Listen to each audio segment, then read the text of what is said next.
Parliament ఎన్నికల voting ఘట్టం ముగిసిపోయింది. నిన్న సాయంత్రం వరకు ఆఖరి ఓటు అందులో పడే వరకు అభ్యర్థులకు ఒకటే టెన్షన్ టెన్షన్ టెన్షన్. ఇక ఇప్పుడు ఇవాళ అభ్యర్థులంతా లెక్కలు వేసుకుంటారు. ఏ బూత్లో ఏం జరిగింది, ఏ బూత్లో ఏం జరిగింది, బూత్ల వారీగా, అసెంబ్లీల వారీగా, నియోజకవర్గాల వారీగా లెక్కలు వేసుకొని ఇవాళ ఏది ఒక అంచనాకు వస్తారు. ఒక అంచనాకు వచ్చి మనకు మెజార్టీ ఎంత రావచ్చు, ఎంత మైనస్లో ఉన్నాం, ఎక్కడ దెబ్బ కొట్టింది, ఎక్కడ లేబట్టింది, ఏ అంశాలు ప్రభావితం చూపినాయి, ఏ లీడరు చివరి క్షణంలో లొంగిపోయిండు, అటు ఎవడు పోయిండు, ఇటు ఎవడు పోయిండు, అన్ని లెక్కలు చూసుకుంటారన్నట్టు ఇవాళ.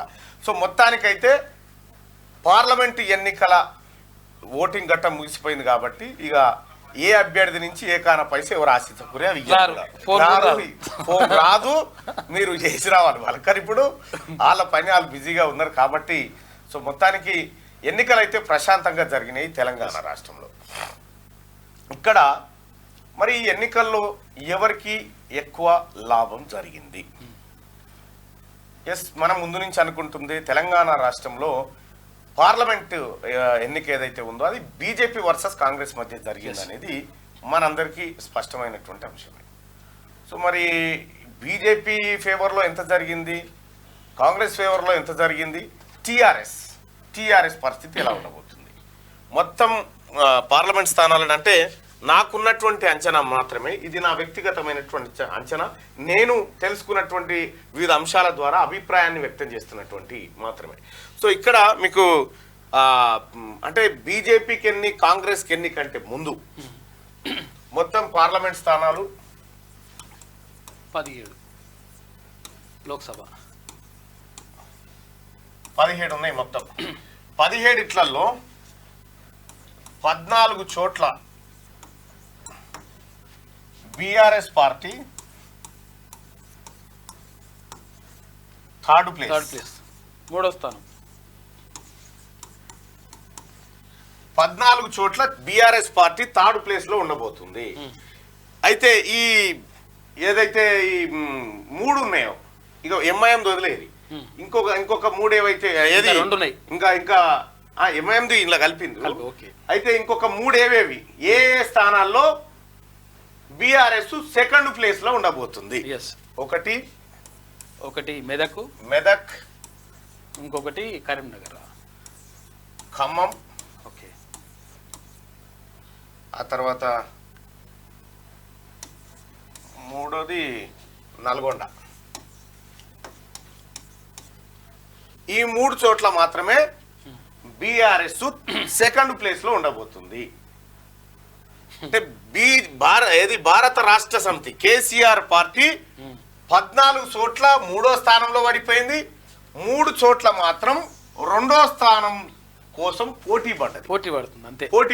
అది కూడా గ్యారెంటీ, 2వ స్థానం కూడా వస్తుంది. అయితే చాలా చోట్ల ఇక కేసీఆర్ క్రాస్ ఓటింగ్ కు పాల్పడ్డట్టుగా తెలుస్తా ఉంది. రాష్ట్ర వ్యాప్తంగా జరిగిందని మనకు సమాచారం. క్రాస్ ఓటింగ్ అంటే బీజేపీకి కొన్ని ఓట్లు డైవర్ట్ చేసినట్టుగా అక్కడక్కడ అందుతున్నటువంటి సమాచారం. సరే అది ఎంతవరకు ప్రభావం చూపుతుంది అనేది తెలియదు. కాకపోతే ఏంటంటే పల్లెటూర్లలో కూడా బీజేపీ వర్సెస్ కాంగ్రెస్ అన్న విధంగానే ఎలక్షన్ జరిగింది నిన్న. సో మరి ఇది ఫలితాలు ఎట్లా ఉంటాయి అనేది మనకు జూన్ 4 రోజు, ఎందుకంటే ఎగ్జిట్ పోల్స్ కూడా చెప్పడానికి లేదు, జూన్ 4th రోజు తెలుస్తుంది. ఈ ఎగ్జిట్ పోల్స్ ఇప్పుడు ఎవరు వస్తారు ఎవరు పోతారని ఇప్పుడు చెప్పడానికి లేదు కూడా కాబట్టి ఇది మాత్రం తెలుస్తా ఉంది. 14 చోట్ల బీఆర్ఎస్ పార్టీ థర్డ్ ప్లేస్ లో ఉండబోతా ఉంది, 3 చోట్ల 2వ ప్లేస్ కోసం పోటీ పడుతుంది. ఇది రిజల్ట్. మొత్తానికి బీఆర్ఎస్ పార్టీకి అయిపోయింది, గుండు సున్నానైతే తప్పేటట్లేదు అంతే. బీఆర్ఎస్ దుకాణం దాదాపు క్లోజ్.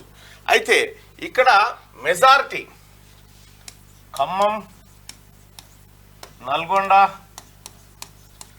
వరంగల్ ఇవి మళ్ళీ కాంగ్రెస్ పార్టీని మళ్ళీ ఆదుకోబోతా ఉన్నటువంటి జిల్లాలు. ఇవి క్లియర్గా మళ్ళీ ఉమ్మడి జిల్లాలు ఇవి క్లియర్గా కాంగ్రెస్ పార్టీని అంటే అబ్సల్యూట్ మెజార్టీ తీసుకొచ్చి ఆదుకోబోతున్నటువంటి జిల్లా లెక్క కనిపిస్తూ ఉంది. ఇక వరంగల్ విషయానికి వస్తే నిన్న మొన్నటి దాకా బీజేపీ కొంచెం అక్కడ ఊపులో ఉండే, కానీ end of the day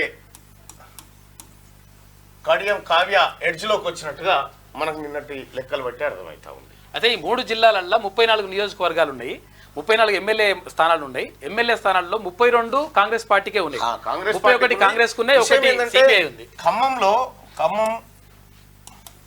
BJP ఉండదు. ఖమ్మం సేమ్ నల్గొండ అదే పరిస్థితి. వరంగల్ అర్బన్ ఏరియాలో మాత్రమే కొంతవరకు అర్బన్ ఏరియాలో వరంగల్ ఏది బీజేపీ ప్రభావం ఉంటుంది. అది కూడా విన్నింగ్ అంతా ఉండదు, కొంతవరకు ఉంటుంది.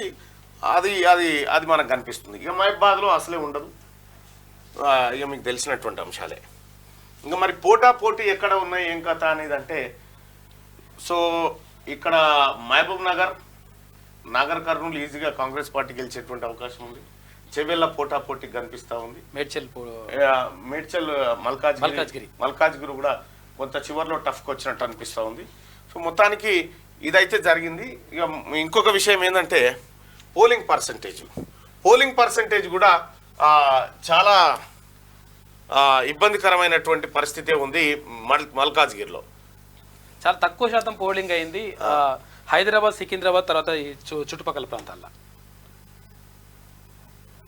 రైట్, ఇక్కడ పోలింగ్ పర్సంటేజ్ కనుక మనం ఒకసారి చూస్తే ఇది ఎలక్షన్ కమిషన్ లెక్కల ప్రకారం నిన్న సాయంత్రం లెక్కలు ఇవి.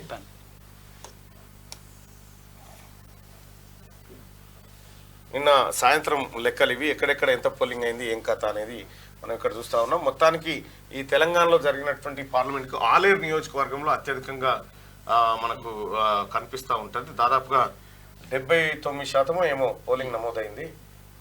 ఓవరాల్ గా చూసుకుంటే మాత్రం భువనగిరి కాన్స్టిట్యున్సీలో ఎక్కువ జరిగింది. భువనగిరి పార్లమెంట్ నియోజకవర్గంలో మొత్తం రాష్ట్రంలోనే ఇక్కడ మల్కాజ్గిరిలో పోలింగ్ శాతం చాలా తక్కువ జరిగింది.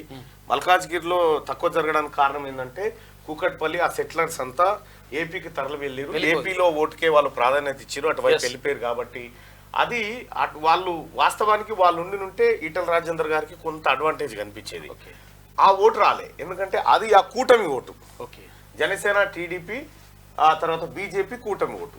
ఆ కూటమి ఓట్లను అటుపోయేసరికి ఇటు రావాల్సినటువంటి మెజారిటీ ఓట్లు ఈటల రాజేందర్ గారికి రాకుండా పోయినాయి.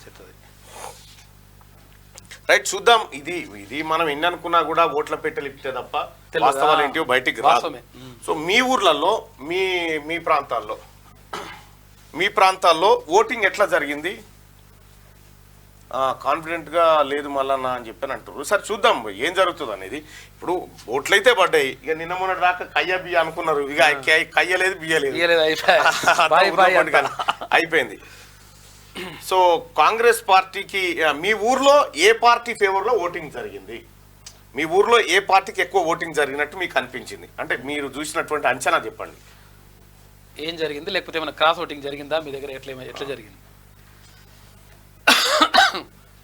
ఊరు పేరు కూడా రాయండి. ఊరు పేరు రాయండి, లేకపోతే కాన్స్టిట్యున్సీ.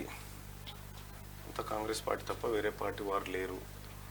బీజేపీ కాంగ్రెస్ బీజేపీ మధ్యలోనే పోటీ, అట్లా ఏం లేదు. కానీ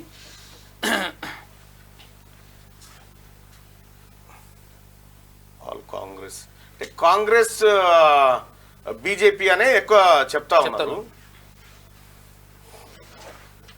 అయితే లెఫ్ట్ పార్టీలు ఉన్నటువంటి సిపిఎం, సిపిఐ ప్రభావం ఉన్నటువంటి ఈ ఉమ్మడి నల్గొండ, ఉమ్మడి ఖమ్మం,